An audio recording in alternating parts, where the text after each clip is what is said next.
शनि बुरा है तो आपके घर में नौकर नहीं रुकेंगे। अच्छा, शनि बुरा है तो आपके सर में जुएं होंगी। शनि बुरा है तो आप गंजे होंगे, आपके बाल लंबे नहीं होंगे। शनि बुरा है तो आपको हर जगह पर बदनामी का सामना करना पड़ेगा। शनि बुरा है तो आपके लव वंस आपको छोड़कर जाएंगे।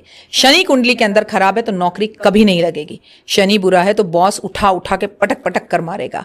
शनि बुरा है तो घुटनों में छोटी उम्र में दर्द होगा। शनि खराब है कुंडली में तो पैरों कमर कंधों में दर्द होना और हर बात पर आपकी वाणी से सिर्फ सामने वाले के लिए जेलस होना दिखाई देगा। आपके नाखून कभी नहीं बढ़ेंगे। शनि खराब है तो आपको हमेशा अपने अंदर से बदबू आएगी, आप आलसी रहोगे, नहाओगे नहीं।